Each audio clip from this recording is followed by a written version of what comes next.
ఖమ్మం జిల్లా కొణిచెర్ల గ్రామంలో ఎరువుల కోసం రైతులు పడుతున్న కష్టాన్ని వెలుగులోకి తీస్తున్న ఖమ్మం జిల్లా T news bureau Sambasivarao, cameraman Nagaraju, live technician పై అక్రమంగా నాన్ బెయిలబుల్ కేసులు పెట్టడం ఎంతో అన్యాయమైన చర్య అని, నిజాలు వెలుగులోకి తీసే జర్నలిస్టులకే సంఖ్యలు వేసి జర్నలిస్టుల హక్కులు కాలరాయటమేనని, ప్రభుత్వానికి ఇటు ప్రజలకి వారధిగా ఉండి మీడియాని, ప్రజల సమస్యని ప్రభుత్వాలకి తెలియజేసే పనే జర్నలిస్టుల పని అని, అలా చేసే జర్నలిస్టులపై కేసులు పెట్టడం హేయమైన చర్య అంటూ జర్నలిస్టులపై జరుగుతున్న దాడులకు నిరసనగా ఈ రోజు భద్రాద్రి కొత్తగూడెం జిల్లా మనుగూరులో జర్నలిస్టుల ఆధ్వర్యంలో ర్యాలీ నిర్వహించి మనుగూరు పోలీసు హెచ్ఓకి అక్రమ కేసులు ఎత్తివేయాలని వినతి పత్రం అందజేశారు.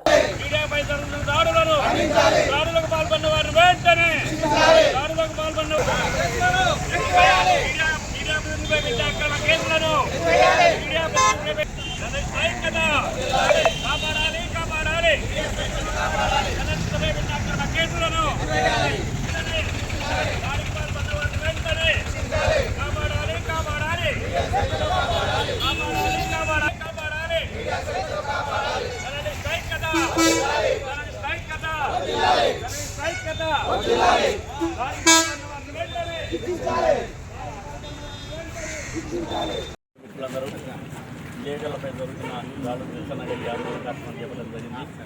కొణిచెర్ల మండలంలో ఎరువుల కొరత లైవ్ ప్రోగ్రామ్ చేస్తున్న T news reporter, staff reporter పైన కొంతమంది నాయకులు, కాంగ్రెస్ పార్టీ నాయకులు దాడి చేశారు. నిజంగా అది ప్రజా సమస్య. రైతులంతా ఇబ్బంది పడుతున్న యూరియా కొరత పైన తన పరిస్థితులను యథాతథంగా వాస్తవాలను చిత్రీకరిస్తూ లైవ్లో ఇంత అన్యాయం జరుగుతుంది. రైతులకి యూరియా కొరత లేదని ప్రపంచంలో మాట్లాడుతున్న క్రమంలో దాడి చేయడం నియమించగా దీన్ని మనకు plus print and electronic media తీవ్రంగా ఖండిస్తుంది. అతన్ని ఆటంకపరచడమే కాకుండా విధుల నుంచి దాడులు కూడా చేశారు. అది కూడా చాలా దారుణమైన ఘటన.